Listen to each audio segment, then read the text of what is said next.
Assalamualaikum, good evening and welcome to रंगन भरी शाम with me किरण मीर कहिड़ा हाल आहिनि तव्हांजा ठीकु आहियो ख़ैरियत सां आहियो मज़े में आहियो ऐं गर्मी खे एंजॉय करे रहिया आहियो छो त थोरी थोरी गर्मी थी वई आहे हाणे ऐं आसमान बिल्कुलु क्रिस्टल क्लियर थी वियो आहे एॾनि ॾींहंनि खां पोइ जो ज़ाहिरा उस निकिती आहे त उनजो बि मज़ो वठणु घुरिजे ऐं स्पेशली उहे माण्हू ख़ुशि थी वञनि जिन जे घरनि में सोलर लॻल आहे ऐं एतिरनि ॾींहंनि खां उहे वीचारा परेशान हुया त उस कोन थी निकिरे त उनजे करे जेको आहे सोलर्स जेके आहिनि हलनि ई कोन था सो हाणे तव्हां ख़ुशि थी वञो तव्हांजे लाइ ख़ुशख़बरी आहे त सिजु निकिरी चुको आहे ऐं बिल्कुलु अखियूं ॾेखारे रहियो आहे सो अॼु जेको आहे जुमो बि आहे तव्हांखे जुमे जो ॾींहुं तमामु घणो मुबारक बि हुजे ऐं उनखां अलावा अॼु जीअं सुबुह जो उथियसि त हिकिड़ी ख़बर अखियुनि आॾो गुज़री ऐं उहा ख़बर इहा हुई त पाकिस्तान जो जेको मेडिकल कम्यूनिटी आहे उन में हिकिड़ो चमकंदड़ सितारो जंहिंखे असां चऊं चमकंदड़ सितारो थी वञे ब्राइट फ्यूचर जंहिंजो हुयो ऐं इलाही स्टूडेंट्स खे उहो सेखारींदो बि हुयो केतिरा ई उन्हनि जा स्टूडेंट्स हुया न्यू जनरेशन खे यूथ खे घणो करे मेडिकल में हू इलाही कुझु सेखारींदा हुया प्रोफेसर डॉक्टर नादिर अली सईद जी अॼु जेको आहे डेथ थी वई आहे ऐं 60 साल जी उमिरि में हू हिन दुनिया मां हलिया विया अलाह साईं उन्हनि जी मग़फ़िरत करे उन्हनि जी फैमिली खे अलाह साईं जेको आहे सब्र अता करे काफ़ी एक्सपर्टीज़ हुयूं उन्हनि जूं जेके मां तव्हां सां शेयर करणु चाहींदमि पाण न्यूरोलॉजिस्ट हुया ऐं स्पेशलिस्ट जेके उन्हनि जी ट्रीटमेंट्स जेके हूंदियूं हुयूं उहे एपिलेप्सी में हुयूं स्ट्रोक में हुयूं ऐं हेडेक डिसऑर्डर में हुयूं त दिमाग़ जा जेके बि मसइला मसाइल हुया उन्हनि ते घणी हुननि जी एक्सपर्टीज़ हुयूं ऐं बाक़ाइदा जापान ऐं चाइना मां वञी हुननि ट्रेनिंग्स वरितियूं हुयूं ऐं पंहिंजा सेमिनार्स हो कंदा हुया वर्कशॉप कंदा हुया उन खां अलावा जेको आहे लीडिंग न्यूरोलॉजिस्ट त हुया ई हुया पर गॾोगॾु सीनियर फैकल्टी मेंबर आगा ख़ान जा बि हुया सो अॼु हू असां खां विछड़ी चुका आहिनि अलाह साईं उन्हनि जी मग़फ़िरत करे उन खां अलावा अॼु जेको आहे पाकिस्तानी क्लासिकल सिंगर जावेद बशीर जी बर्थडे बि आहे ऐं जावेद बशीर जेको आहे माशाल्लाह नो डाउट उन जेको आहे बहितरीनु कमु पाकिस्तान में बि कयो गॾोगॾु उन्हनि जो कमु जेको आहे भर वारे मुल्क में बि थियलु आहे ऐं अॼु उन्हनि जी बर्थडे आहे 1973 में हू पैदा थिया प्लेबैक सिंगिंग बि कई आहे उन्हनि ऐं कुझु मूवीज़ जेके उन्हनि जो फेमस थियूं जिन में उन्हनि प्लेबैक सिंगिंग कई हुई सो मां तव्हांखे ॿुधाइणु चाहींदसि जेके भर वारे मुल्क जूं मूवीज़ हुयूं जिन में उन्हनि प्लेबैक सिंगिंग कई हिन में कॉकटेल हुई कहानी हुई रश बॉम्बे टॉकीज़ भाग मीका भाग उन खां अलावा once upon a time in Mumbai दुबारा ऐं बाजीराव मस्तानी जेका संजय लीला भंसाली जी फेमस मूवी हुई उन खां अलावा नोटेबल क्रेडिट जेके उन्हनि जा हुया उहे इहे हुया त मिकाल हसन बैंड सां गॾु कमु कयनि शंकर एहसान लॉय सां गॾु उन्हनि जो कमु थियलु आहे Coke studio Pakistan season 2 season 7 season 9 season 10 में बि हुननि जो कमु थियलु आहे उन खां अलावा उन्हनि जा कुझु फेमस सॉन्ग्स आहिनि जेके असां अक्सर बेशतर ॿुधंदा रहंदा आहियूं छो त असां सभई म्यूज़िक लवर आहियूं असां जंहिं इंडस्ट्री में रहूं था त असां म्यूज़िक खां बग़ैर नथा रही सघूं त उन जा कुझु फेमस गाना जेके पाकिस्तान ऐं भर वारे मुल्क में प्लेबैक सिंगिंग में हुया द ब्रेकअप मैशअप जेको तमामु घणो मशहूरु आहे उन्हनि जो ओ रंगरेज़ा बि तमामु घणो हिट गानो आहे उन्हनि जो मेरा यार आज इबादत ये तूने क्या किया ओ रे ख़ुदा तेरा नाम जपदी फिरां मन कुन तू मौला तमामु घणो फेमस उन्हनि जो कलाम ऐं नैना मोरे पिया तू काहे रूठे ऐं दिलि से पाकिस्तान इहे हिननि जा कुझु सॉन्ग्स हुया जेके मां तव्हां सां शेयर करणु चाहियां पई ऐं उन खां अलावा अॼु 8 ऑगस्ट ते सिंध जे नामियारे कहाणीकार नावल निगार ऐं ड्रामा निगार अली बाबा जी 9वीं वरसी आहे अली बाबा जो जनमु 7 जुलाई 1940 में कोटड़ी शहर में थियो संदसि छठीअ जो नालो अली मोहम्मद हो सिंधबाद जो सफ़र मोहन जो दड़ो मुंहिंजूं कहाणियूं अली बाबा जा मशहूरु ऐं मारूफ़ किताब आहिनि अली बाबा तक़रीबन 100 जे लॻभॻि नाटक लिखिया जिन मां 80 माण्हू दंगी मुंहिंजो दरियाव सुनीता ऐं भूरा नासी बादल मशहूरु आहिनि ड्रामा आहिनि अली बाबा जे लिखियलु ड्रामनि दंगी मंझि दरिया खे 1981 में जर्मन में नाटक मेले में 3 नंबर बहितरीन नाटक जो इनाम मिलियो हो। ही अज़ीम लेखक 8 ऑगस्ट 2016 ते गुरबत वारी हालत में ही जहान छॾे वियो, पर कंहिंजे अॻियां हथ न फैलायईं।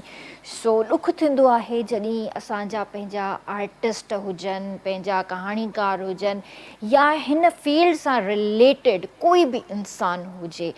सुठी ॻाल्हि आहे कंहिंजे साम्हूं हथु न फैलाइजे, अलाह खां सवाइ कंहिंजे साम्हूं हथु न फैलाइजे, ॾाढी सुठी ॻाल्हि आहे। इन में ख़ुददारी आहे। पर गुरबत जे करे जेकॾहिं कोई इंसानु वञे थो त उन में ॾुख सिर्फ़ु ऐं सिर्फ़ु इन ॻाल्हि जो थींदो आहे त जेकॾहिं कोई बि आर्टिस्ट मीडिया खां थोरो अलॻि थी थो वञे त छा असां उन जी सार संभाल नथा लही सघूं? छा असां उन्हनि खे इन्हनि जो जेको पास्ट में कमु थियलु आहे असां उन्हनि खे यादि करे ॿीहर उन्हनि खे असां कोई कमु नथा ॾेई सघूं? छो कोई इंसानु गुरबत जो शिकार थिए? छो कोई इंसानु जेको आहे पंहिंजी लाइफ जो अचीवमेंट्स यादि करे इहो सोचे त यार मां त एॾो कुझु पंहिंजी इंडस्ट्री लाइ कयो, पंहिंजे मुल्क जे लाइ कयो, पंहिंजे माण्हुनि जे लाइ कयो, पर कंहिं मुंहिंजी सार न लधी। सो इहे शयूं मां सम्झंदी आहियां त ॾाढियूं ग़लति आहिनि। जहिड़े इंसान जी क़दुरु कयो, जेको हलियो थो वञे, उन खां पोइ तव्हां उन जे बारे में कुझु ॻाल्हायो, क़दुरु कयो उन जी, या उन जो अहसासु कयो त को फ़ाइदो कोन्हे को। जहिड़े ई उन इंसान जी जॾहिं तव्हां क़दुरु कंदा, उन जे बारे में सोचींदा, उन खे कमु ॾींदा, त मुंहिंजे ख़्याल सां अलाह बि राज़ी थींदो ऐं हो बि ख़ुशि थींदो ऐं तव्हांजे लाइ दुआ कंदो। सो अॼु जेको आहे असां सां गॾु उन्हनि जा कुझु फैमिली मेंबर, कुझु दोस्त हिते मौजूदु आहिनि जेके अली बाबा जे हवाले सां ॻाल्हाईंदा, ऐं अॼु असां अली बाबा जे हवाले सां ई ॻाल्हाईंदासीं। सो मां तव्हांखे ॿुधाइणु चाहींदसि असां सां गॾु स्टूडियो में मौजूदु आहिनि रिटायर्ड प्रोफेसर मोहम्मद अली पठाण, जेके पोइट बि आहिनि, short drama story writer, drama writer ऐं कॉलमिस्ट आहिनि। उनखां अलावा असां सां गॾु स्टूडियो में मौजूदु आहिनि सलीम जान, जेके PTV जा एक्टर बि रही चुका आहिनि, director, theatre producer, music composer, guitarist बि रही चुका आहिनि, ऐं जेको आहे सिंगिंग बि कई अथनि थोरी घणी, जेकी असांजा पाकिस्तान जा लेजेंड सिंगर हुआ PTV जे दौर जा, जिन में तक़रीबन मोहम्मद अली शेखी, हसन जहांगीर, सलीम जावेद इन्हनि जे सॉन्ग्स में इन्हनि ॻायो बि आहे ऐं गिटारिस्ट बि रहिया आहिनि। 12 मूवीज़ बि कयूं अथनि उर्दू जूं, जेके हिननि जो पंहिंजो YouTube चैनल आहे उन जे लाइ, ऐं कुझु सॉन्ग्स बि हिननि कया आहिनि। सो अॼु हिननि ॿिन्हिनि खे भलीकार कंदासीं, हिननि सां खोड़ सारी कचहरी कंदासीं। अस्सलाम वालेकुम। कीअं आहियो सर? ठीकु आहियो? बिल्कुलु ठीकु। अस्सलाम वालेकुम सर। वालेकुम। कीअं आहियो सर? ठीकु आहियो? अल्हम्दुलिल्लाह, दुआ। थैंक यू वेरी मच जो तव्हां अली बाबा खे यादि कयो ऐं हिन जी वरसी जे बाबति प्रोग्राम ठाहियो। इंतई तव्हांजा शुक्रगुज़ार आहियूं। थैंक यू त तव्हां आया ऐं तव्हां टाइम ॾिनो। बिल्कुलु असां सम्झो त असांजो फैमिली मेंबर ई आहिनि, तव्हां बि असांजा फैमिली मेंबर आहियो। जॾहिं हिक ई फील्ड में कमु कयूं था त सभु घर भाती ई आहियूं, त छो कोन यादि कंदासीं सर। मूंखे तव्हां ॿुधायो त तव्हांजो अली बाबा सां छा रिश्तो हुयो? मुंहिंजो अली बाबा सां इलाही क़रीबी रिश्तो आहे। मुंहिंजी जेकी वाइफ आहे हुनजो सॻो मामो आहे। अच्छा। ऐं मुंहिंजे फादर जो रिश्ते में मामो बि थींदो हो। अच्छा। मुंहिंजी जेकी ॾाॾी हुई न, उनजो मामो वटि फुफाट हो अली बाबा। सही, सम्झो त हिकिड़ी फैमिली मेंबर, हिकिड़ी फैमिली जा ई हुया, त तव्हांजो बि सम्झो त रिश्ते में मामू चाचो कुझु ईअं ई थिए। सही। कीअं हुया नेचर वाइज़ अली बाबा? अली बाबा हिकिड़ी सूफ़ी मिज़ाज उनजी तबियत हूंदी हुई। कहाणीकार हो, अदब सां हुनजो तालुक़ु हो, ऐं बसि इहो लिखंदो हो त उनजी डीप्थ में एॾो त हली वेंदो हो जो हुनखे ख़बर ई कोन पवंदी त मां हिकिड़े रूम में मूंखे केतिरा कलाक थिया आहिनि, केतिरा ॾींहं थिया आहिनि। ऐं तव्हांखे हुन जी ॻाल्हि ई थो ॿुधायां। ऐं अली बाबा गुलशन इक़बाल में मुंहिंजी रिश्ते सालीब आहे, उहो उते रहंदो हो। पोइ कमरे में वेहंदो, कहाणियूं लिखंदो त वाशरूम जा जेके नल खोले ॾींदो हो। नल खोले सॼा कमरा पाणी सां भरिजी वेंदा, हुनखे ख़बर ई कोन पवंदी। उहो बराबरि में जेके कमरा हूंदा हुनजे भाणे जी ईंदी त मामा हीअ छा आहे ॾिसे चई मूंखे ख़बर कोन्हे लिखे पियो पाण यानी एॾी इनवॉल्वमेंट हुनजी हुनजे लेखक में हूंदी हुई पंहिंजे मुश्किलात माशाल्लाह ज़बरदस्त ऐं इहो सिलसिलो जेको उन्हनि जो जुड़ियो लिखण सां इन जे हवाले सां ॿुधायो त कीअं हुया लिखण में अली बाबा साईं कहाणियूं हिकु वर्ल्ड जो मतलब कई कहाणियूं जरजोशी कई हिननि पंहिंजा कहाणियूं आखाणियूं लिखियूं सो मूंखे यादि आहे त हिकिड़ो अली बाबा असां फैमिली मेंबर परेशान थी वियासीं त हीअ साल खनि अली बाबा ॻोठ मां ग़ाइब काॾे वियो आहे घर जी फैमिली मेंबर सभु परेशान असां नंढा हुआसीं हुन ज़माने में पोइ साईं ख़बर पई उहो साल खां पोइ एतिरी ॾाढ़ी हेॾा वार अचे पोइ अवा किथे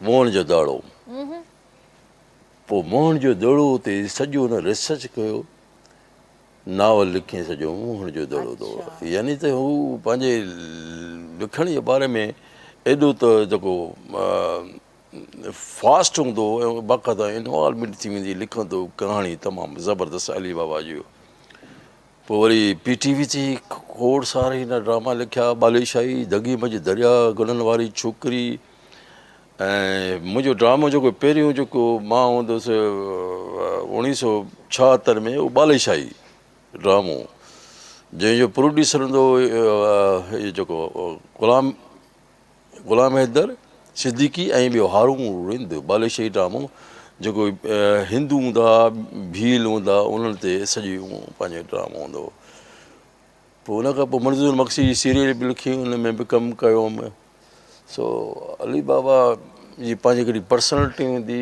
सख़्तु मिज़ाज हूंदो पोइ हुनजो जेको वधीक जेको हूंदो उहो सिंध धरती ते हूंदो ज़हन हुनजो हूंदो दरिया जे कप ते वञी किनारे ते जामशोर में मंछर ते ऐं असां ॻोठ में गॾु दरिया आहे उते अची वेही रहंदो पोइ उते वेही ईंदो पोइ उते लिखंदो पंहिंजो अलॻि हूंदो मुसवर पोइ हा मतिलबु ऑलराउंडर माण्हू अली बाबा जी थी हूंदी हुयो छा कुझु पेंटिंग्स ठाहींदा हुया पेंटिंग्स वग़ैरह बि ठाहींदा ऐं अली बाबा जो जेकी न्याणी हूंदी हुनजी डेथ थी वई उहा बि लिखंदी हुई ऐं अली बाबा जो पुटु जेको आहे उहो बि लिखंदो पर हिन हिकिड़ी पंहिंजी ज़िंदगी सेल्फिश वांगुरु गुज़ारी कंहिंजी ग़ुलामी कोन कई आज़ादु तबीअत मिज़ाज हूंदो कोई जॉब्स वग़ैरह मिलंदी हुओ सिपस ई वधीक लिखंदो पर सिंध ते वधीक सोचींदो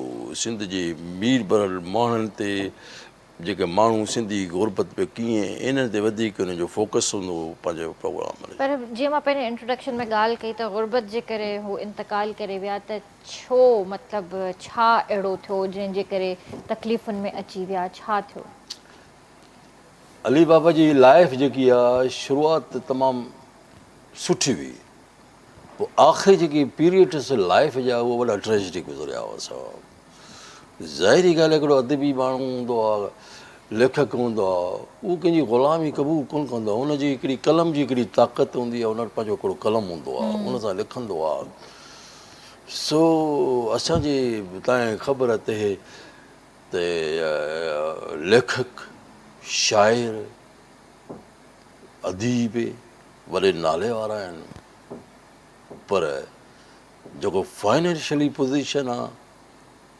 त उन वटि जेको उनजो अर्निंग जो ज़रियो जेको इहो ई हूंदो न लेखक जो लिखी उहो कोन हूंदो घटि लिखंदो पोइ हुनजी गुरबत वारी लाइफ ज़िंदगी गुज़ारे बीमारी वग़ैरह ॿियो हुनखे टेंशन्स हूंदा वॾा वधीक छोकिरी गुज़ारे वियसि हली छोकिरी गुज़ारे वियसि हली नौजवान छोकिरो उहो गुज़ारे वियसि हली त पोइ मेंटली जेको तमामु डिस्टर्ब हूंदो पोइ वधीक जेको ईंदो पंधु ईंदो पंहिंजी टाइप जो यानी टेई ॿार हुयसि टेई गुज़ारे जवानी में ई न्याणियूं हींअर अथसि टे जेको रहियल आहिनि हिकिड़ो मुंहिंजो सोटु आहे सॻो सोटु आहे मुंहिंजो सालोप थिए उनजी वाइफ आहे ॿियो मुंहिंजो हिकिड़ो चाचो आहे लाहौर फिल्म स्टार साकी अदाकार ॿुधो? जी फिल्म स्टार साकी जे मोहम्मद अलीअ खे, जे मुस्तफ़ा कुरैशीअ खे, जंहिं शाहनवाज़ घुमण खे, मसूद राना खे, कई सिंधी एक्टर्स हूंदा, उहो अदाकार साकी साहब हो, जंहिं हॉलीवुड जी फिल्म में कमु कयो भवानी जंक्शन सां। ऐं पाकिस्तान ठाहिण खां पहिरीं मास्टर हूंदो, अंग्रेज़ी ॻाल्हाइण जो, पढ़ियल लिखियलु हूंदो साकी साहब। साकी साहब जी जेकी वाइफ ओली बाबा जी सिस्टर हुई, अच्छा उन में हिकिड़ो मुंहिंजो चाचो आहे तारिक, तमामु ख़ूबसूरत उनजो पंहिंजो कारोबार लाहौर में आहे, अनारकली में, ऐं पंहिंजी फैक्ट्री अथसि, उनजी वाइफ अली बाबा जी न्याणी। सही सही सही ॿियो वरी मुंहिंजो हिकिड़ो सॻो सोट यूनुस बलूच, उहो डायरेक्टर रहियो आहे, CS पास, कमीशन पास रहियो आहे। उनजे घर वॾी वॾी जेकी अली बाबा जी जेकी न्याणी आहे, उहो रफ़ीक बलोच, PTV में हूंदो, उनजी वाइफ आहे। ऐं असांजो तमामु डायरेक्टर आहे उर्दू मीडिया में फारूक रिंद, जी जी जंहिंजो ड्रामो तमामु इश्क मुर्शिद में मशहूरु आहे, उनजो सॻो अली बाबा जो चाचो, अच्छा सॻो चाचो। टे भाइर हूंदा, हिकिड़े जो नालो हूंदो मोहम्मद शफ़ी, ॿिए जो हूंदो आहे हमीद, ऐं वॾे में वॾे जो अली बाबा हूंदो। सही सही तव्हां सां अञा बि गुफ़्तगू कंदासीं, पर असां सां गॾु सर बि वेठल आहिनि। सर जे हवाले सां मां तव्हांखे ॿुधाइणु चाहींदसि त मोहम्मद अली पठाण साहब असां सां गॾु आहिनि। उन्हनि जो ही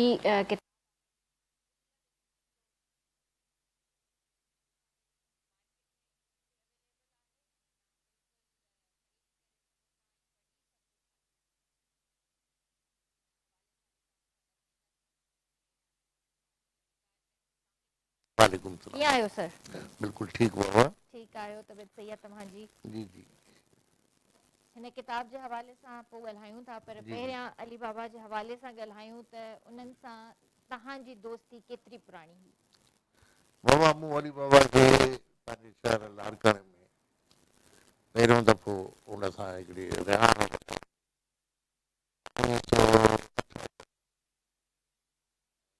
मेडिकल कॉलेज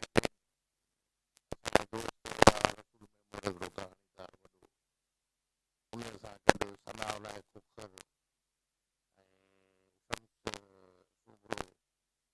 इहा हिकिड़ी जेका हुतां जी जेका अदबी हिकिड़ी उहा त्रिमूर्ति, उन्हनि अली बाबा खे सॾायो, मैगज़ीन कढियो। उन मैगज़ीन जी महूरत बि हुई ऐं उन प्रोग्राम में अली बाबा सां उहा रिहाण बि।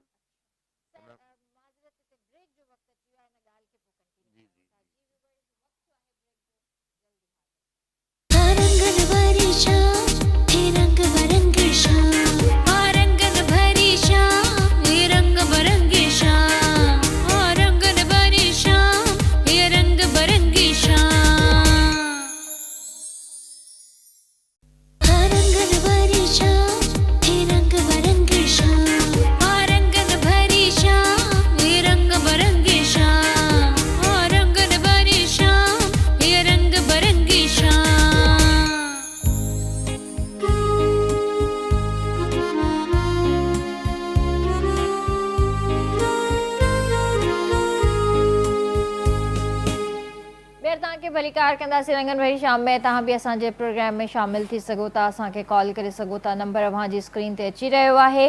असां सां गॾु मोहम्मद अली पठाण साहब बि हिते मौजूदु आहिनि। ऐं जीअं त हुननि जो हीउ किताबु आहे गुल विछाईंदो रहियो, त हीअ किताबु मार्केट में ईज़िली अवेलेबल आहे ऐं तव्हां बिल्कुलु ख़रीद करे सघो था। ऐं बिल्कुलु इन हवाले सां बि सर सां ॻाल्हाईंदासीं, पर पहिरियां जेको आहे असां अली बाबा जे हवाले सां उन्हनि खां कुझु पुछणु चाहियूं। सर अस्सलाम वालेकुम, कीअं आहियो? वालेकुम सलाम। ठीकु आहियो, तबियत सही आहे तव्हांजी?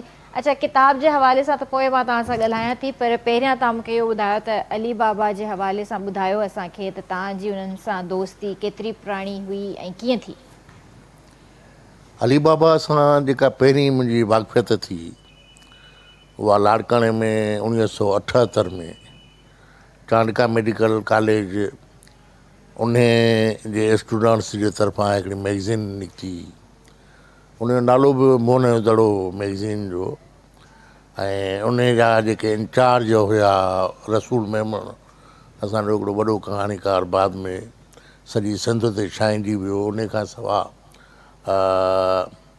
हिकिड़ो खोखर साहिबु हुयो ऐं शम्स सुमरो साहिबु, सनाउल्लाह खोखर ऐं शम्स सुमरो, या त्रिमूर्ति हिकिड़ी चांडिका जी जिन रसालो कढियो ऐं हुननि इहो फ़ैसिलो कयो त चांडिका में अली बाबा सां वॾे पैमाने ते रहण रचाई वञे।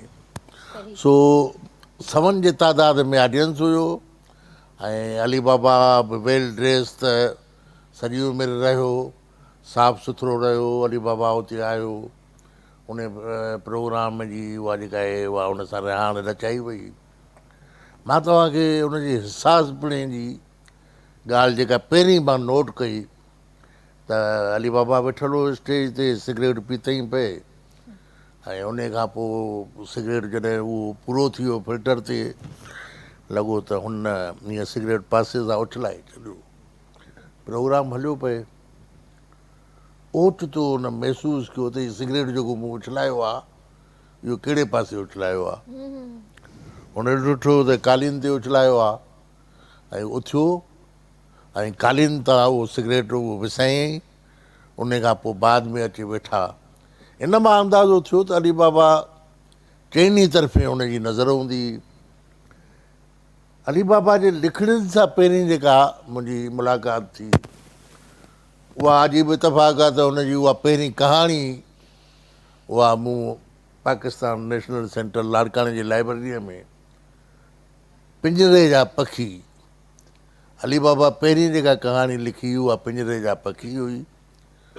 ऐं पहिरीं कहाणीअ साईं हुनजी जेका आहे उहा जेको पेरु हुनजो मज़बूत थियो ऐं सिंधी अदब में हुनजो नालो वॾे पैमाने ते नुमायां थियो। तरक़ी पसंदि नुक़्ते निगाह खां उहा कहाणी लिखियल हुई। रियल हिकिड़ो जेको आहे हुन में टच हुयो अली बाबा जो।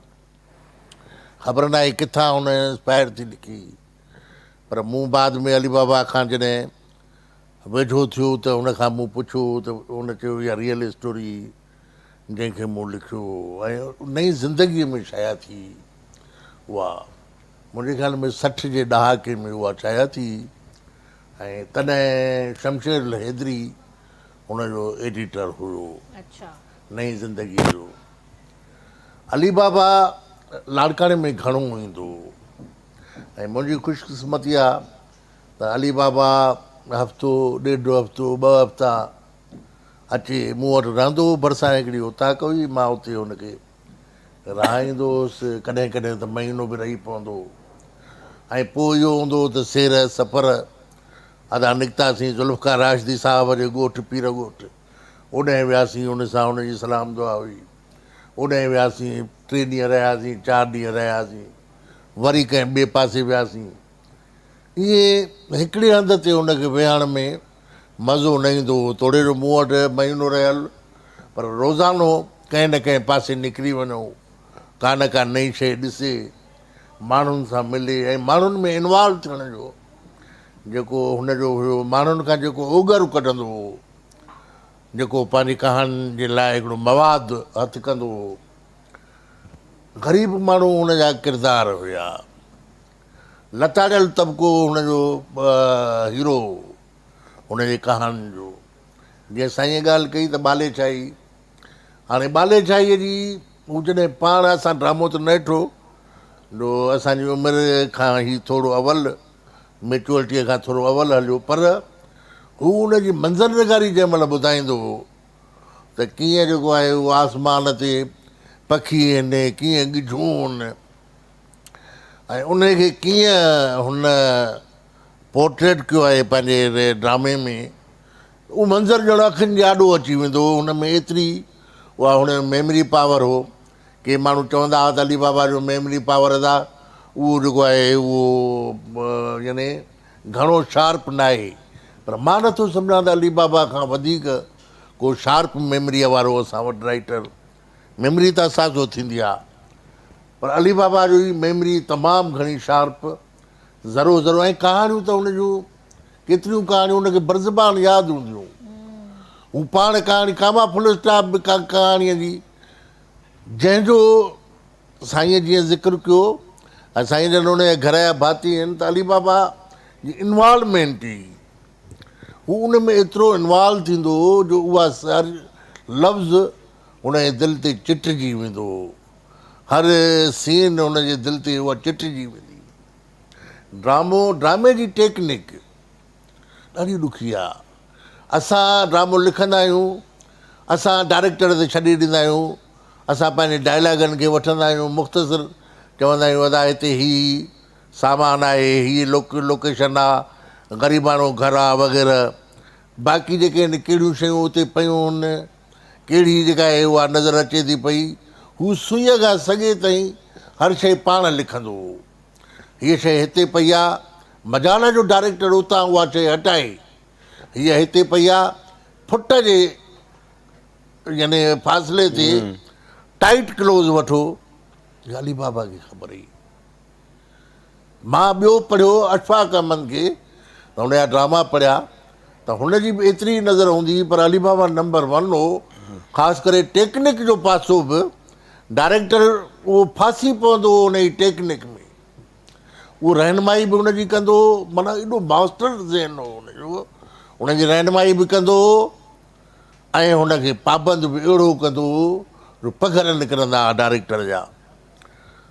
पहिरियों ड्रामो हुनजो अली बाबा जो दंगी मंझ दरिया, जीअं अवां ज़िक्र कयो, उहो हुनजे लफ़्ज़नि में मां अव्हांखे ॿुधाईंदुसि। अली बाबा सां मुंहिंजी हिकिड़ी यादगार कचहरी थी 84 में।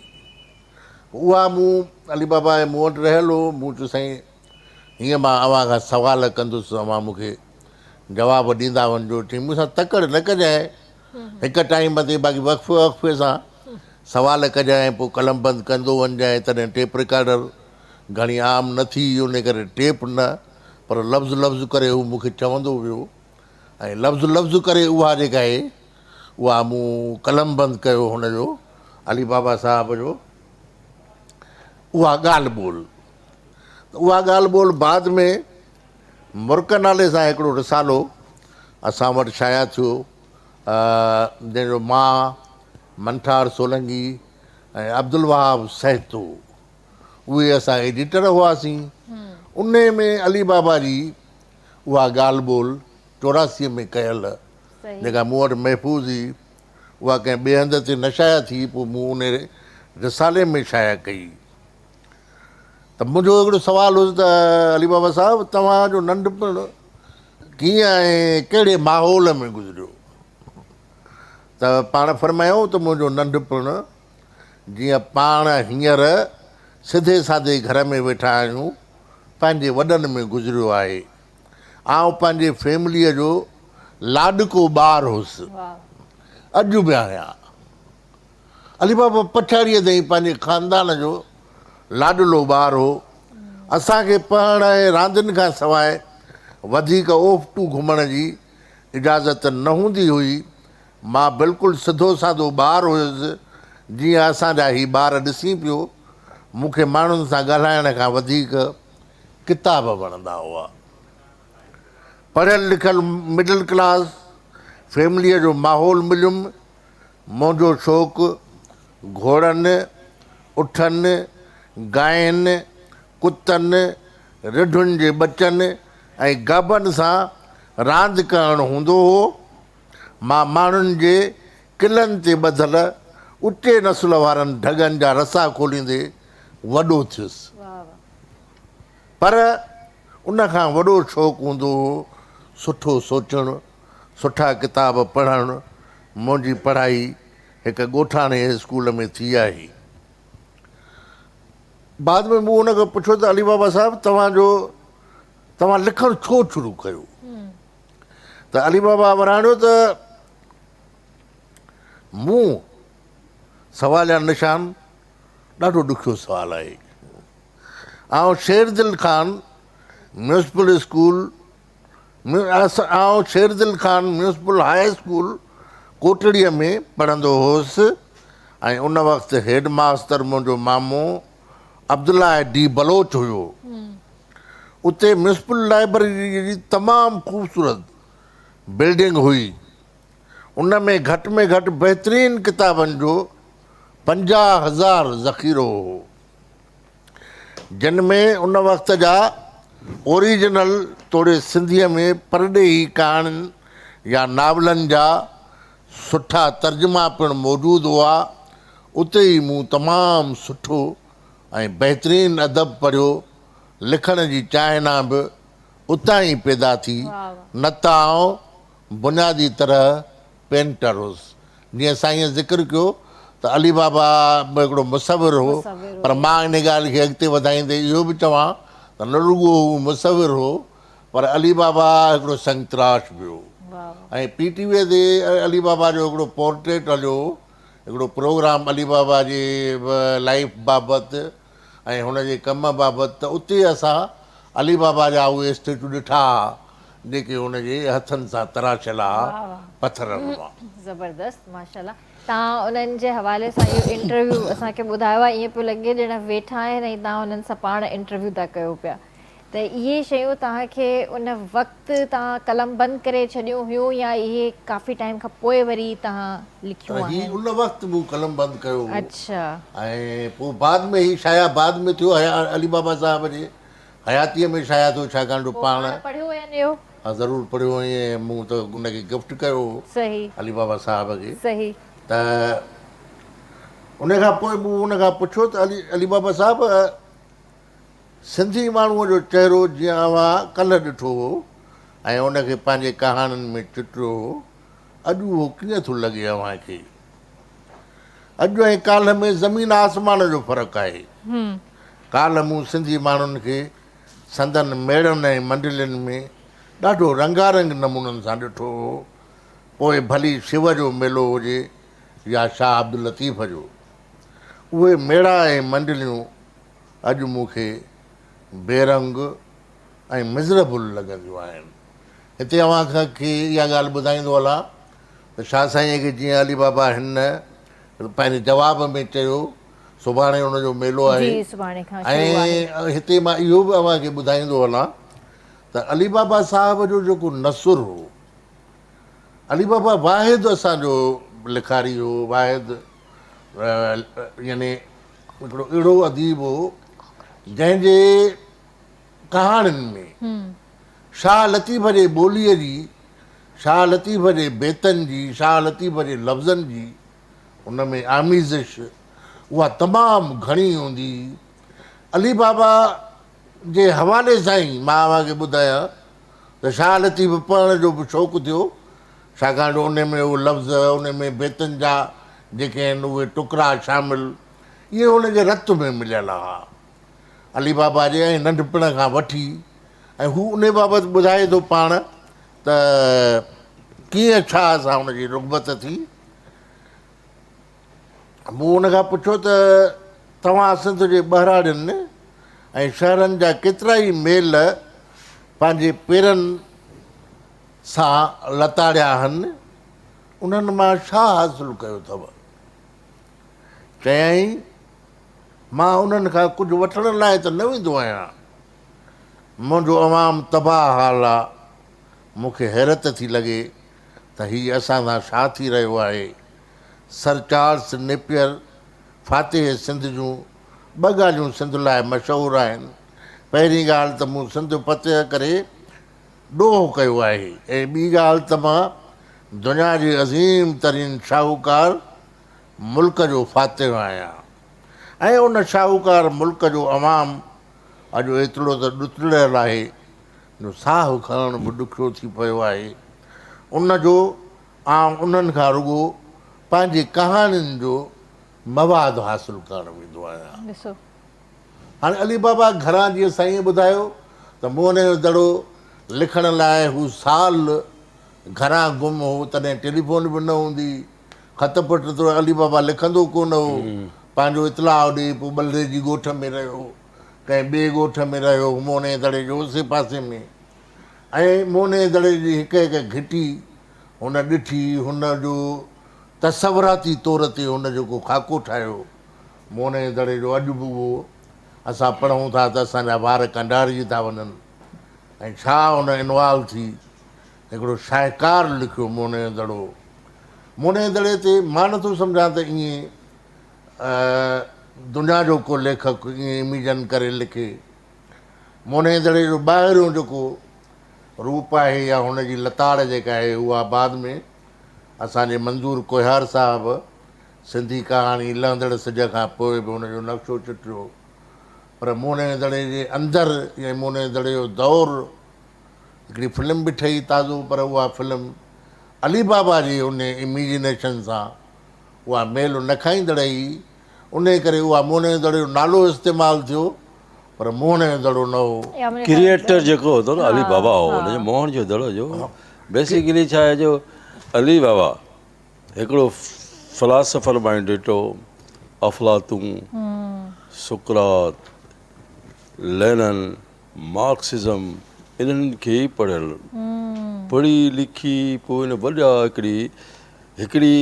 कारूंजर जो शींहं साईं खे ख़बर साईं कारूंजर जो शींहं कारूंजर कहाणी जो लिखे कैदी सर हां कारूंजर जो कैदी हा इहो सभु चई त पोइ फिल्म आई अमेरिका मां इहा फर्स्ट ब्लड फिल्म अच्छा वियतनाम ते ठहियली चई त हीअ मुंहिंजी कहाणी आहे सेम टू सेम हिकिड़ो प्रिज़नर आहे जेको कैदी आहे वियतनाम जो भॼंदो आहे पोइ हुनजे पुठियां माण्हू हूंदो आहे चई सेम पोइ चई मां इहो त हाणे ॿी तबियत माण्हू त मुंहिंजी स्टोरी कहाणी त हिननि जेकी आहे अंग्रेज़नि अमेरिका जेकी आहे उहा नकल कई आहे मां हिननि जे मथां केस कंदुसि हाणे इन टाइप जो थी वियो इहो इहे असांजी घर जी फैमिली जूं ॻाल्हियूं चई हीअ मुंहिंजी कहाणी मुंहिंजी आहे फर्स्ट ब्लड फिल्म रेम्बो जेकी आहे हुनजी थी आहे इहो कारूं जो शी साईं ॿुधाए पोइ त हाणे असांखे त न आहे पर हुनजी कहाणी वॾी कहाणी ख़ूबसूरत हूंदियूं हुनजूं पंहिंजूं तव्हां उन्हनि सां वक़्तु गुज़ारियो हुयो कुझु मां हुन सां तमामु घटि गुज़ारियो अच्छा बेसिकली छा आहे मूंसां कोन ठहंदो उहो हिन जे लाइ करे त हुनजी भाणे जी मुंहिंजी वाइफ हुन सॻी पाणे मुंहिंजी वाइफ ई असां वरी पंहिंजी शो बिज़नेस जी दुनिया में हूंदा हुआसीं जीअं प्रोग्राम फंक्शन्स वग़ैरह कंदा हुआसीं त घर ते जेको तवजो घटि हूंदी हुई असांजी पोइ अली बाबा थोरो एंग्री हूंदो नाराज़ थींदो वाईंदो मूंखे पर चवंदो त टाइम ॾे असां फंक्शन कॾहिं म्यूज़िक कॾहिं लाहौर कॾहिं कोयटा हिते हूंदा हुआसीं छो जो जेको हिन आर्ट जी जेको दुनिया में माण्हू अची वेंदो आहे न पोइ उतां निकिरणु जेको मुश्किल हूंदो आहे तव्हां ॿुधायो असां नंढपण खां ई म्यूज़िक जे हूंदा हुआसीं पोइ वॾा प्रोग्राम वग़ैरह फंक्शन्स कंदा हुआसीं कराची में इन्हनि में म्यूज़िक जा पोइ इन जे करे पर मां हुनखे इलाही घणो हुनखे ॾिसी थोरो सिखियो सम्झाइण जी कोशिशि कंदो हुउमि हाणे जीअं एजुकेशन जी ॻाल्हि असां बेसिकली अली बाबा वारे जेके ॾाॾा थिया फादर थिया त सिध जा न आहिनि इहे आहिनि बलोचिस्तान भागनाड़ी जा उतां भागनाड़ी मां बलोचिस्तान मां माइग्रेट करे आया हिते झांगारा बाजारा हिते ई आहे पोइ उतां ॾिठो जीअं हाणे अब्दुल्ला डी बलोच जी साईं ॻाल्हि कई अली बाबा जो मामो CS पास हो कमीशन हो वॾा जज ते वॾा लॉ ते कानून ते रेवेन्यू ते इन जी किताबूं आहिनि पोइ आया अची हाणे हुननि जा वॾा थला तूं ज़हीन आहे होशियारु आहे ठेकेदार हुआ वॾा कमु कंदा पोइ ॿारनि खे तालीम कीअं ॾियूं पोइ इहे झांकारे मां आया हिते जामशोर में अच्छा यूनिवर्सिटी आहिनि कॉलेज आहिनि सही पोइ उते पढ़िया पोइ हिकिड़ो ॻोठ जेके असीं वसायोसीं तव्हां यकीन कयो रोड ते मस्जिद हूंदी हिकिड़ी उन में लाइट हूंदी पोइ Abdullah D Baloch film star साकी भला अब्दुल करीम बलूच वग़ैरह इहे जेके मस्जिद जे हेठां वञी उते तालीम हासिलु कंदा हुनखे अलाह ताला एॾो जेको ज़हन ॾिनो पोइ उतां पढ़ी कमीशन पास थिया जज थिया बैरिस्टर थिया वॾा थिया तो साकी साहिबु ऐं मुंहिंजो नानो ॿई साकी अदाकार जेको हॉलीवुड जी फिल्म में कमु कयो मुस्तफ़ा कुरैशी अदाकार सभु हुन हूंदा उहो बगदाद में ॼाओ असांजी ॾाॾी जेकी आहे न कुर्दा इराक़ी आहे असांजा चेहरा ॾिसो था न उहे सभु अरबी आहिनि मुंहिंजी मदर अलाह ताला जो छा ॿुधायां सभु अरबी हो मुंहिंजो नानो जेको 15-16 साल जी उमिरि में जेको आहे पोइ बगदाद मां मुंहिंजो हुनजो फादर जेको वठी आयोसीं हिते अच्छा। इराक में, उते ई पढ़ी। मुंहिंजी मदर अरबी ॻाल्हाईंदी, मुंहिंजा मामा अरबी ॻाल्हाईंदा, वाह वाह। बलोच साहब सभु अरबी ॻाल्हाईंदा। अंतस में कैफ़े वारनि मूंखे यादि आहे साक़ी साहब बलोच साहब जी मदर, बलोच साहब उहो जेको अब्दुल करीम बलोच PTV जो जनरल मैनेजर हो, जंहिंजा अॼु ताईं प्रोग्राम हलनि था कसोटी, जी जी जी जी नीलाम घर जी जी। ऐं कचहरी। इन जो क्रिएटर माइंड जेको अब्दुल करीम बलोच आहे। वाह वाह, ज़बरदस्त। अब्दुल करीम बलोच जी शुरूआत रेडियो पाकिस्तान खां थी। पोइ मंज़ूर कुरैशी बि हुनजो दोस्त हो, मुस्तफ़ा कुरैशी बि हुनजो दोस्त हो, रुबीना कुरैशी बि हुनजी दोस्त हुई। रेडियो उतां सही। उतां स्टार्ट थिया। पोइ आया PTV जेकी जी बुनियादु रखी। पोइ बलोच साहब सिंधी वाहिद प्रोड्यूसर हो। वाह वाह। पोइ जेको मुंहिंजे ख़्याल में 20-22 साल हिकिड़ी जनरल मैनेजर PTV में रहियो हो। तमामु सख़्तु माण्हू हूंदो, ख़ूबसूरत पर्सनैलिटी हूंदी हुनजी। ऐं आबदा परवीन, ये जेके अल्हड़ फ़क़ीर, मोहम्मद जुमन, मोहम्मद यूसुफ, इन्हनि सभिनीनि खे इंट्रोड्यूस ई कराइण वारो ई अदाकार इहो अब्दुल करीम बलोच आहे। वाह वाह। पोइ इहो बलोच साहब ॾींदो हो हुनखे साक़ी साहब खे, जेको लाहौर में फिल्म इंडस्ट्री जो तमामु साक़ी साहब हुजे, हॉलीवुड सिंधी अदाकार वाहिद आहे जंहिं भवानी जनशाह हॉलीवुड में कमु कयो। अच्छा। इहो असांजो पंहिंजो। अच्छा, मां तव्हांखां इहो ज़रूरु पुछणु चाहींदसि त तव्हां नंढा हूंदा ज़ाहिर आहे उन टाइम, जंहिं टाइम लिखनि पिया ड्रामा वग़ैरह PTV जे लाइ, ऐं तव्हां कहिड़ी उमिरि खां एक्टिंग करणु शुरू कई हुई? मां तक़रीबन 10 सालनि जी उमिरि। 10 सालनि जो हुन में बालेशाही ड्रामो, यानी अली बाबा जा लिखियल ड्रामा उन में कमु कयो? उन में कमु कयो बालेशाही में। ऐं ॿियो हिकिड़े मंज़ूर मक्सी मरहूम मरी वियो, उन सीरियल में बि कमु कयो मां। ज़िंदगी ओलड़ा में बि कमु कयो मां, अली बाबा जी। मोहम्मद बख़्श समय जो हूंदो, तमामु ज़बरदस्त हूंदो। जी जी जी। पोइ उन्हनि में असां शुरूआत कई। सही। पोइ वरी 82-81 में पहिरियों ड्रामो मुंहिंजो ख़ुशबू, अच्छा। जंहिंमें फरीद नवाज़ बलोच, यासिर नवाज़ जो वालिद साहब जी। ऐं ॿियो परवीन अकबर, असां 3 कैरेक्टर हूंदासीं। मुंहिंजो मेन कैरेक्टर उतां मुंहिंजी हीरो जी स्टार्ट थी। पोइ सॼी लाइफ एंटी कैरेक्टर मूंखे मिलिया, नेगेटिव। अच्छा, पर तव्हां लॻो त कोन था नेगेटिव? हा। पोइ मुंहिंजो ड्रामो आख़िरी सीरियल हुई मोर उॾाणा मोर। अच्छा। मोर जो किरदारु मां कयो। मैं PTV केसर निज़ामाणी, एॾी हाई क्लासी केसर निज़ामाणी, अहमद मेमण, असलम भुट्टो, सलाहुद्दीन तुनियूं, मुमताज़ कमल, ओहो यार, सॼी रोशन। कास्ट हुई हिन में। हा, थर में असां कमु कयो। हा, उन ज़माने में when I was young youth, पंहिंजा सुठा कमु कया। पोइ वरी मां छॾे ॾिनो। छो तव्हां छॾे ॾिनी एक्टिंग? छॾे ॾिन करे त ज़ाहिरी ॻाल्हि आहे, प्रोग्राम मैनेजर मुंहिंजो ॾाढो अब्दुल करीम बलोच PTV जो, ऐं मुंहिंजो चाचो हारून हिंद PTV प्रोड्यूसर। त उते जेके PTV प्रोड्यूसर हूंदा हुआ, थोरो तासुब रखंदा, बाइस रखंदा हुआ। सही सही सही। त यार हू पंहिंजी फैमिली मेंबर्स खे प्रमोट तो करे। हालांकि मुंहिंजे अगेंस्ट में हूंदा बलोच साहब वारा, त सलीम जान खे न रखोसि। हू चवंदा, प्रोड्यूसर चवंदासीं मक़सदु थियो समय जो सही सही रिक्वायरमेंट ड्रामे जी आहे, एंटी कैरेक्टर खपे असांखे। पोइ सलीम, पोइ ॾिसंदे एंटी कैरेक्टर मूंखे ॾियनि था न, पोइ मां इन करे अवॉइड करे ॾिनो। हालांकि तूं पंहिंजी जॻह ते सही आहे, पर कॾहिं डायरेक्शन न कई तव्हां ड्रामनि वग़ैरह जी? जी डायरेक्शन जेको मां आयुसि 2010 में। पोइ असांजो अज़हर जोखी साहब स्क्रिप्ट एडिटर हो। ॿियो ताहिर आराई, ताहिर आराई जॾहिं मूंखे ॾिठो, मुंहिंजो कमु ॾिठईं त वाह ठक। ॿियो ड्रामो मूंखे ॾेई छॾी अमर जलील जो सिज उभरण खां अॻु। अच्छा। त ख़बर पई त उनजो अमर जलील जो को ड्रामो केरु करण लाइ तयारी कोन आहे, डिॼंदा अदब कंदा, ख़ौफ़ज़दा हूंदा। पोइ उतां मुंहिंजी शुरूआत ड्रामे जी क्लासिकल प्ले आहे, सिज उभरण खां। यानी हिकिड़ी राति में सॼो मूं ड्रामो ठाहियो आहे, ऐं उहो बि रोड ते। अच्छा। हैदर कादरी हो, उमेर भट्टो ऐं नसरी नवाज़ हुई। इहो ड्रामो एॾो मुश्किल हो।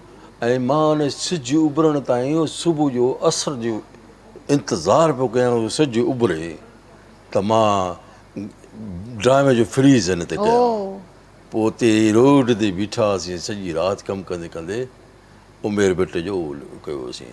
वाह त वाह, इहे असां तमामु ॾुखिया ॾुखिया कम आहिनि। तमामु पर ज़बरदस्त ज़बरदस्त। सर तव्हां खां पुछणु चाहींदसि त गुल विछाईंदो रहियो जेको तव्हांजो किताबु आहे, ही काओं किताबु आहे तव्हांजो? हीअ मुंहिंजो 37 किताबु आहे। 37 किताबु आहे। ऐं कॾहिं तव्हां हिनखे छपिरायो? कहिड़े? हीअ मुंहिंजो हाणे तक़रीबन हफ़्तो 15 ॾींहं अवल शाया थियो आहे। अच्छा, शाइरीअ जो किताबु आहे। शाइरी जो किताबु हिन में आहे। शाइरीअ जूं सभई सिन्फ़ूं शामिल आहिनि। कुझु ॿुधाईंदव जी हिन मां जी जी जेको बि तव्हांखे पसंदि जी, अचे? जी। तव्हांखे त यादि हूंदो हिन में छा छा आहे? हा बिल्कुलु।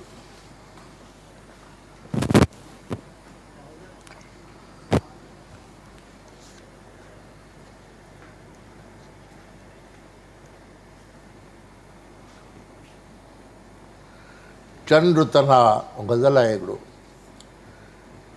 चंड तन्हा मां बि तन्हा राह में, चंड तन्हा मां बि तन्हा राह में, लुड़क तन्हा सार तड़पे साह में।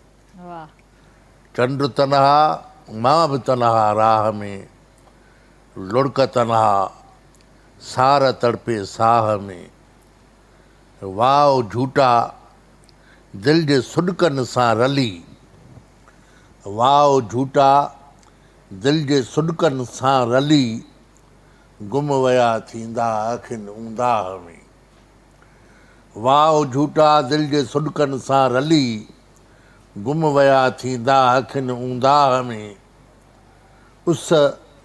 उस मथां हुम जे हुई गॾु गॾु हुयो, उस मथां हुम जे हुई गॾु गॾु हुयो, साण पाठो कोन आ वण राह में, साण पाठो कोन आ वण राह में, पाण वटि जग नफ़रतुनि में प्यार जा, पाण वटि जग नफ़रतुनि में प्यार जा, गुल सड़नि था अॼु बि ॾिस आड़ाह में, तूं अलॻि थीअं ख़्वाब मां ॼण राति जे, तूं अलॻि थीअं ख़्वाब मां ॼण राति जे, दम जुदा धड़ खां थी वियो बेगाह में, चंड तन्हा मां बि तन्हा राह में, लुड़क तन्हा सार तड़पे साह में। वाह वाह, बहितरीनु बहितरीनु। अच्छा, मां तव्हांखे हिकिड़ी शइ पुछणु चाहींदमि। जीअं असां किताब लिखूं था, उन में कहाणियूं बि लिखूं था, शेरो शाइरी बि कयूं था, शेर बि लिखूं था, गज़ल बि लिखूं था, असां ज़माने खे बि डिस्क्राइब कयूं था उन में, ठीकु आहे, हालातनि खे बि डिस्क्राइब कयूं था। कॾहिं तव्हां पाण पंहिंजे लाइ ज़ाती तौर ते को शेर लिखियो, को नज़म या को गज़ल लिखियो पंहिंजे लाइ, पंहिंजी ज़ात लाइ? हा, हिकिड़ो नज़्म हुयो, मूं जॾहिं 50 साल उमिरि जो पूरा कया त उन खां पोइ मूं उहो नज़्म ॼण त हिकिड़ो बायोग्राफिकल मुंहिंजो नज़्म हो त मुंहिंजो हिकिड़े लोहर जे घर में जनमु थियो हो, ऐं पोइ हुते मूं कीअं कीअं उहा जेका गुरबत ॾिठी, ऐं उन खां पोइ कीअं पढ़णु वियुसि, कीअं, ऐं अॼु ज़मानो छा आहे, उहो सॼो हिकिड़ो बायोग्राफिकल हिकिड़ो नज़्म आहे। सही। त हिते मूंखे यादि न आहे, जेकॾहिं उहो किताब मां खयूं अचां तव्हांखे ॿुधायां। सही। मुंहिंजी दिलि चवे थी त अॼु जेका आहे उहा जीअं त वर्सीअ जो ॾींहुं आहे अली बाबा जो, उन करे असां पंहिंजूं ॻाल्हियूं घटि ऐं अली बाबा जूं ॻाल्हियूं। बिल्कुलु, ब्रेक बि वठूं था, ब्रेक खां पोइ वरी उन्हनि जे हवाले सां ॻाल्हि ॿोल कयूं था। जी व्यूअर्स, वक़्तु थियो आहे ब्रेक जो, जल्दी हाज़िर था थियो।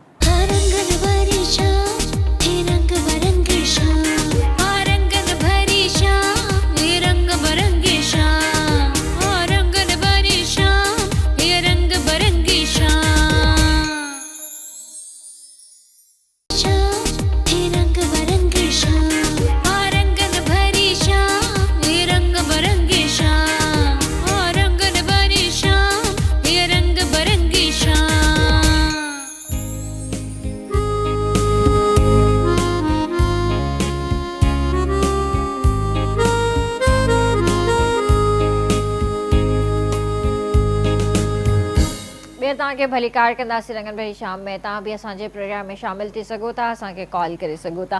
सर, मां तव्हां खां पुछणु चाहींदसि त अली बाबा जी जेका घरवारी, उन्हनि जे हवाले सां असांखे ॿुधायो त इन गुरबत वारे टाइम में उन्हनि जो कीअं साथ ॾिनो, ॿारनि जी परवरिश, ॿारनि जी एजुकेशन, ऐं हिकिड़ो ज़ाल ऐं मुड़ुस जो जेको रिश्तो हूंदो आहे उन में ज़ाहिर आहे कॾहिं चवंदा आहिनि न कभी ख़ुशी कभी गम त सभु शयूं मिक्स थी वेंदियूं हुन में। छा आहे जो बेसिकली अली बाबा जो घर जेको उहो उन में असरात हूंदा हुआ। अच्छा अच्छा। असांजी बरूच फैमिलियुनि में 2-3 घर अहिड़ा आहिनि जिते असरात अञा ताईं पिया आहिनि।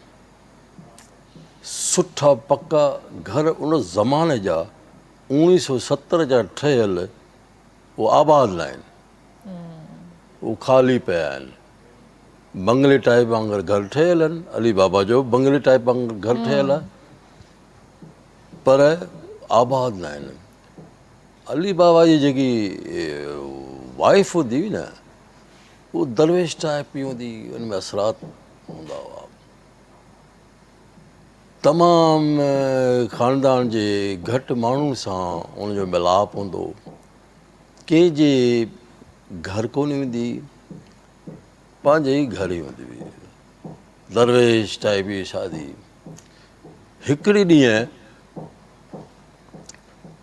मां वियुसि त अली बाबा जी मदर, अली बाबा जी सिस्टर ऐं अली बाबा जो भाउ, जेके चाचो हमीद असां चवंदा हुआसीं, उते असां वेठा हुआसीं। पोइ सूफ़ीज़म इस्लाम जी दुनिया जी ॻाल्हियूं पिया कयूं पाण में। अली बाबा जे फादर जो घर हो, सभिनी जा पंहिंजा पंहिंजा घर अलॻि अलॻि ठहियल हुआ।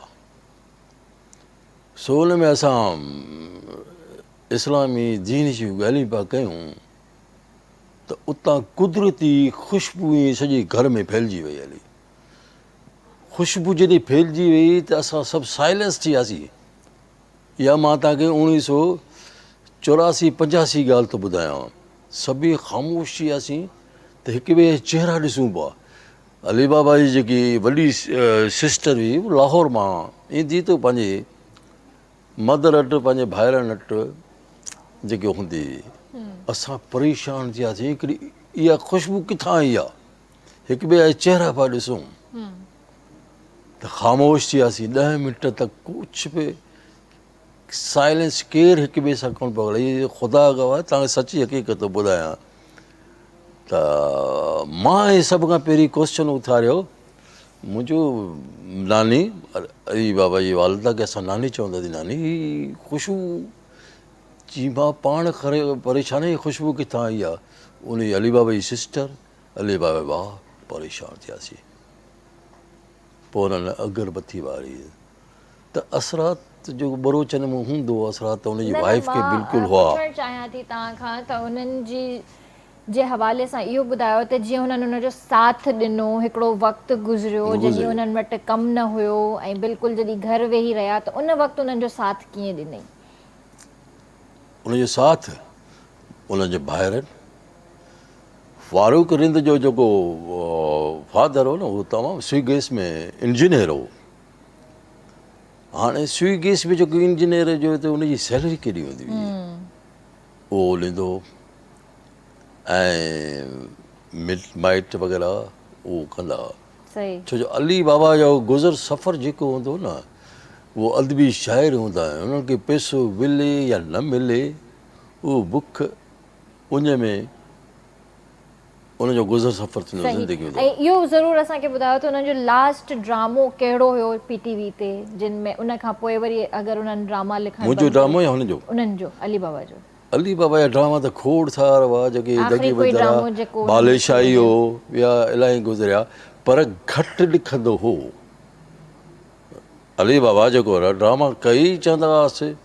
हाणे टेलीविज़न ते प्रोड्यूसर जे चेयर ते केरु कोन वेही सघंदा हुआ।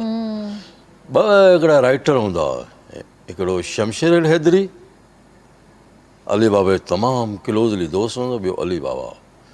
पोइ उन्हनि खे चवंदा बाबा हीउ कमिरो अथव, प्रोड्यूसर जो कमिरो हूंदो आहे PTV में, उन ज़माने में प्राइवेट चैनल्स कोन हूंदा। सही। पोइ उन कमिरे में विहारी ज़ोरी ज़बरदस्ती हिनखे लिखाराईंदा त असांखे स्टोरी लिखी ॾे, असांखे शाइरी लिखी ॾे, का लिखी ॾे, त पोइ उन हूंदो आहे। पोइ उतां ई जेको उन्हनि खे अली बाबा खे मिलंदो हो, पोइ उहो जेको पंहिंजो सही सही सही। असां सां गॾु सर बि मौजूदु आहिनि। सर, तव्हां इहो ॿुधायो त हींअर तव्हां उन्हनि जे हवाले सां छा ॿुधाइणु चाहींदव या पंहिंजी का ग़ज़ल ॿुधाइणु चाहींदव? यादि आहे अली बाबा जी पंहिंजी शाइरी, त मां वक़्तु बचो त ॿुधायां थो। पर जीअं त हिकिड़े तमामु संत जे हिकिड़े तमामु लेजेंड हिकिड़े लेखक जे बारे में हीउ प्रोग्राम थी रहियो आहे। ऐं अली बाबा ड्रामाटिस्ट, तमामु वॾो कहाणीकार, वॾो ऐं वॾो दानिश्वर ऐं कमिटेड, जंहिं बुख क़बूली पर हथु न टंगे। बिल्कुलु कंहिं अमीर जे घर ते, कंहिं ॿिए हंधि भली बुख भरम जी छल न वञे शान। हुन जे क़रीब तर मां ॾिठो, खाइण जो तमामु नफ़ीसड़ो, जेको मिलियुसि खाधई, न मिलियुसि दाह न कंदो। नाश्तो त हुनखे, जीअं त उहो मूं वटि रहंदो, उन करे मूंखे ख़बर आहे त सुबुह जो 2 बॉइल थियल अंडा ऐं चांहि जो कोप, बिस्किट बि न, इहो हुनजो नाश्तो हो। जेका मानी घर में पकी उहा खाधी, का फरमाइश कॾहिं कोन कई अॼु मां गोश्त खाईंदुसि, अॼु मां मच्छी खाईंदुसि, अॼु फलाणी शइ वठी आ। थोरे कूत करारिया। शाह लतीफ़ जो हिकिड़ो यगानो, हिकिड़ो किरदारु मां चवां त अली बाबा बि हिकिड़ो शाह लतीफ़ जो आशिक़ बि हो, त यगानो किरदारु बि हो। ऐं शाह लतीफ़ खां पोइ जेकॾहिं कंहिं लेखक, जेकॾहिं कंहिं मुफ़क्किर, अदीब, शाइर सिंध घुमी त उहो अली बाबा घुमी। सिंध जो चपो चपो अली बाबा लताड़ियो। उन जा मुशाहिदा, उन जा किरदार, बाग़ड़नि में वञी महीननि जा महीना रही पए। लाड़काणे में हिकिड़े दफ़े अली बाबा खे मां साइकिल ते खयों पियो वियुसि, कंहिं पासे या ॿिफी थी साइकिल हुई, तो ॾाढो इंजॉय कंदो हुओ, मूंखे साइकिल ते खणी हल फलाणे पासे फलाणे पासे, यार मज़ो थो अचे। तो साइकिल ते जेको मां हाणे खयो वियुसि पए, आॾो वेठो हुजे मुंहिंजे, त ओचितो मूंखे चई हाणे रोक रोक गाॾी। छा आहे? रोक गाॾी, रोक साइकिल। मां हुनखे ब्रेक कई, पर थोरी ब्रेक घटि हुई, थोरी साइकिल अॻिते वधी वई। मूंखे चई यार मां तोखे रोकियां थो, मां कावड़िजी वियो। अरे बाबा बसि बसि बसि, मां रोके था, ब्रेक कई, मिड़ई न लॻी, ठीकु आहे। लथो लथो ईअं भॻो, मां काॾे काॾे काॾे त ईअं भॻो। 8-10 बागड़ियाणियूं हुजनि, को सैर सफ़र करे शाम जो टाइम हुजे, मोटियूं पई वियूं घर, हे हुन जे पासे ॾे। अरे बाबा, उन्हनि सां वञी हाल वाल छा, कीअं, छा गुज़र सफ़र कीअं, घणो कमायो अथव अॼु, हीअं हूअं, अहिड़ा हवाला उन्हनि खां वरितई। ऐं मां लेखक आहियां, आदिब आहियां, तव्हांखे पोर्ट्रेट कंदो आहियां, वग़ैरह वग़ैरह अहिड़ियूं ॻाल्हियूं। उन सां उन ॻाल्हि ई सम्झ में न पई अचे, साधुड़ियूं औरतूं। त मां चयो यार अली बाबा, हे माण्हू छा सम्झंदा हूंदा, तूं हीअं थो जेको आहे अप करे वञी उन्हनि सां ॻाल्हाए औरतुनि सां। मूंखे चई तोखे ख़बर आहे मुंहिंजा किरदार आहिनि यार, हिननि किरदारनि ते मां साहु ॾींदो आहियां। ॻाल्हाई छा थो, केरु मूंखे छा चवे हा, मां सभिनी सां पुॼण जहिड़ो आहियां, मूं वॾी ताक़त आहे। हीअं हीअं ॿाह कढी ॾेखारियईं, न पिसलो माण्हू, मूं में वॾी ताक़त आहे, जेको मूंखे चवे मां पंच हणांसि। साईं जन जी ॻाल्हि कई, गुरबत में वक़्तु गुज़ारियईं। आख़िर में अली बाबा, माना इहा तव्हांखे ॻाल्हि ॿुधायां, मां 85 जी, तंहिं ज़माने में अली बाबा पंहिंजी कहाणीअ जो 100 रुपया मुक़ररु कयो हो। हुनखां थोरो अॻु में जी ॻाल्हि आहे, महिराण में इमदाद हुसैनी एडिटर हो, हुन शुरूआति उतां कई। सरकारी रिसालो महिराण कंहिंखे बि पे न कंदो हो, इमदाद हुसैनी 100 रुपया खीसे मां पे कंदो हो। अली बाबा मुंहिंजे हर रिसाले में शामिलु हुजे ऐं खोड़ कहाणियूं इमदाद साहिब जे ज़माने में उते लिखियईं। पोइ हुन इहो चयो त भई जेको कहाणी मुंहिंजी शाया कंदो मां उन खां 100 रुपया वठंदुसि। 100 रुपया उनखे जेके ॾींदा हर साले वारा उन्हनि खे उहो कहाणी ॾींदो, उहो ॿियनि खे चयईं त मां कमर्शियल आहियां, मां न ॾींदुसि। सिंधीयत में ॿियो कोई बि ईअं कमर्शियल न थियो जीअं अमरजल हिन अली बाबा पाण खे, या असांजी बदकिस्मती आहे जो असांखे अॼु बि को रुपियो नथो मिले पंहिंजे लिखतुनि जे करे। उहा अली बाबा जी जेका हुई हिकिड़ी सरगर्मी, त उहो हुनजो राइट बि हो। ड्रामनि लाइ जीअं साईं जन ॿुधायो त दादलो राइटर हो सभु प्रोड्यूसर्स जो। एडवांस में PTV हुनखे पैसा ॾींदी ड्रामो लिखण जे लाइ। हुनजी मर्ज़ी आहे ड्रामो कॾहिं थो लिखी ॾे, ईअं न त अली बाबा पैसा खाई वियो, कंहिं ड्रामे जा ईमानदार माण्हू हो, मूड न थियुसि न लिखंदो। लाड़काणे आयल हुजे हिकिड़ो प्रोड्यूसर ड्रामा डायरेक्टर स्टेज जो ममताज़ अबड़ो साहब, उहो राइटर्स खां ड्रामा लिखाईंदो हो। रज़ाक महर जो उन जा केतिरा ड्रामा कयईं, ईअं मंज़ूर कोयार साहब जा ड्रामा कयईं, ईअं ॿियनि जा ड्रामा। अली बाबा जो मूं वटि रहियल हो त मूंखे चयईं यार मूंखे ड्रामो लिखाए ॾे स्टेज। अली बाबा अवल बि मुखी ऐं मतारा ड्रामो, जेको मुंहिंजे हिन इंटरव्यू में बि हुन चयो आहे त मुंहिंजो इहो ड्रामो, मां हुन खां पुछियो त अली बाबा ड्रामो तव्हांखे पंहिंजो कहिड़ो पसंदि आहे, त दंगी मंझि दरिया जो हुन नालो न खयो ऐं हुन चयो त मुखी ऐं मतारा मुंहिंजो जेको आहे, मुंहिंजे पसंदि जो पंहिंजो ड्रामो मुखी ऐं मतारा आहे। उहो अॼु ताईं स्टेज कोन थियो आहे। अॼु ताईं स्क्रिप्ट बि ख़बर न आहे कंहिं वटि आहे अलाए न आहे। मुखी ऐं मतारा थी सघे थो किथे शाया बि ॿाहिरि हुआ, इहे कराची में, हा ऐं दे मोखी आहे, हा हुन में अॼु तक हुन भाइरनि जी आहे, इहे तारीख़ी वॾा पुराणा। हाणे मुखी ऐं मतारा जो मां हवालो ॿुधायां तव्हांखे। जीअं साईं जन ॿुधायो त मूं हुन दड़े में वञी रहियो ऐं घुमे फिरे। ॿियो वरी मां तव्हांखे इहो बि ॿुधायो त उते जे ॻोठाणनि मूंखे ॿुधायो त असां वटि अची रहंदो हो अली बाबा। ईअं हितां जो मुखी ऐं मतारा जेके बाग मकान ॿ देहियूं आहिनि इहे, हा बाग ऐं मकान जेको आहे मुखी ऐं मतारा जो, गडाप जे ओरियां इन साइड में। बिल्कुलु। त अनवर बलोच हिकिड़ो वॾो ज़मींदार आहे इन इलाइक़े जो ऐं इंतिहाई वॾो माण्हू आहे पंहिंजे ख़ुदा तरसीअ में, सखावत में। अली बाबा उनजो पग मट यार हो। मुखी ऐं मतारा जी आइडिया जेका आहे उहा, हूअं त हाणे शाह लतीफ़ वटि उन जेको आहे दास्तान जी सूरत में मौजूदु आहे, पर उनखे वधीक सम्झण जे लाइ उन इलाइक़े में अली बाबा रहियो ऐं उहो ड्रामो बाद में उन स्पॉट ते रही करे लिखियईं। उते महीननि जा महीना रहंदो हो। साईं अनवर बलोच साहिब जो यूसुफ जो बाग़ आहे, जिते हिकिड़ी जेका आहे उहा महलात टाइप हिकिड़ी इमारत आहे बाग़ जे अंदरि, ऐं इन्वायरमेंट आहे उनजो इंतिहाई ख़ूबसूरत। अली बाबा महीननि जा महीना हुते रहियो पियो हूंदो। हुन जा मुलाज़िम मानी टिकी अली बाबा खे ॾींदा ऐं हीउ पंहिंजी मर्ज़ीअ सां लिखंदो हो।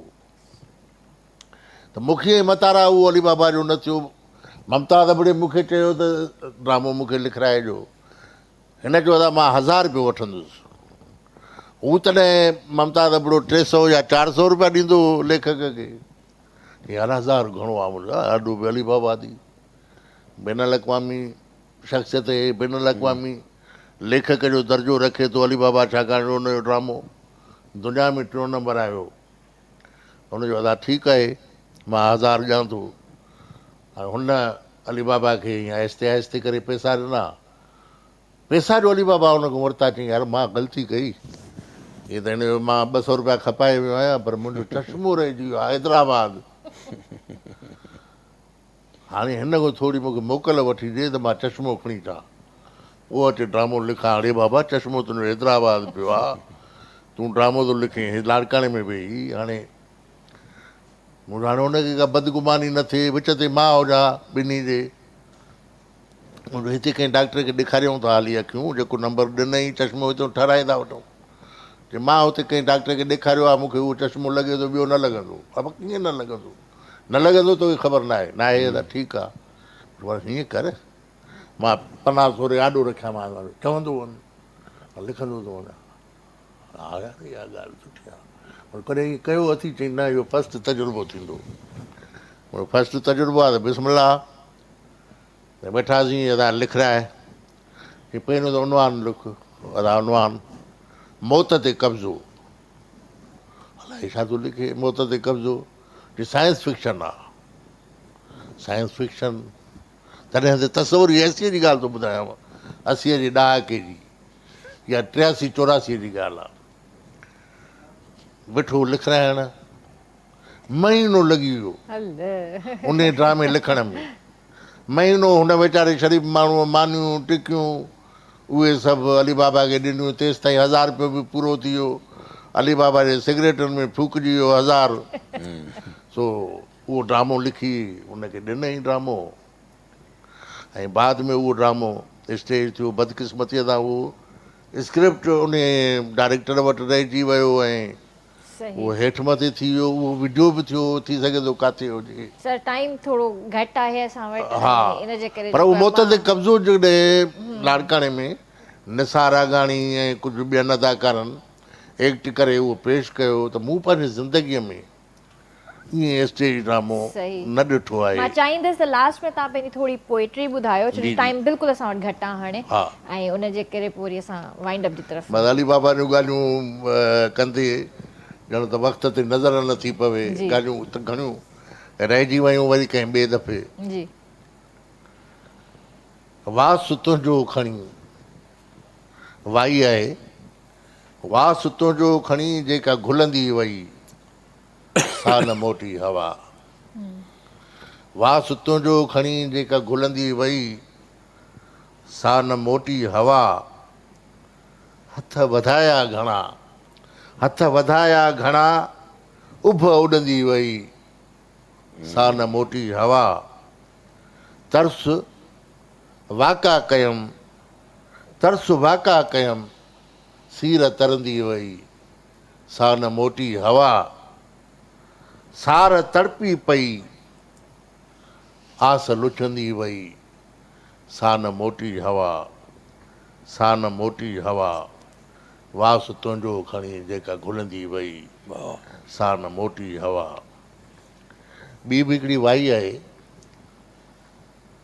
घर छॾे विया पर, घर छॾे विया पर बल्ब विसाइण हिकु तिन खां विसरी वियो। घर छॾे विया पर बल्ब विसाइण हिकु तिन खां विसरी वियो। पी विया सव लेकिन, पी विया सव लेकिन लुड़को लिकाइण हिकु तिन खां विसरी वियो। वाह वाह। पी विया सव लेकिन लुड़को लिकाइण हिकु तिन खां विसरी वियो। घर घर वण खे पोयों, घर वण खे पोयों ढुक पीआरण हिकु तिन खां विसरी वियो। वाह वाह, ज़बरदस्त, बहितरीन। सर टाइम बिल्कुलु असांजो हिते एंड थी वियो आहे, ऐं वॾी महिरबानी तव्हां ॿिन्हिनि जेको आहे पंहिंजो क़ीमती वक़्तु ॾिनो। तव्हांजो बि थैंक यू करणु चाहींदसि, तव्हांजो बि थैंक यू करणु चाहींदसि। ऐं व्यूअर्स, इनशाला तव्हां सां मंडे ते मुलाक़ात कंदासीं। वीकेंड आहे, पंहिंजो वीकेंड सुठे तरीक़े सां इंजॉय कजो। इनशाला तव्हां सां मां मंडे ते मुलाक़ात कंदासीं। तेसीं ताईं पंहिंजो पंहिंजे प्यारनि जो तमामु घणो ख़्यालु रखिजो। मूंखे RBS जी पूरी टीम खे ॾींदा इजाज़त। अल्लाह हाफ़िज़।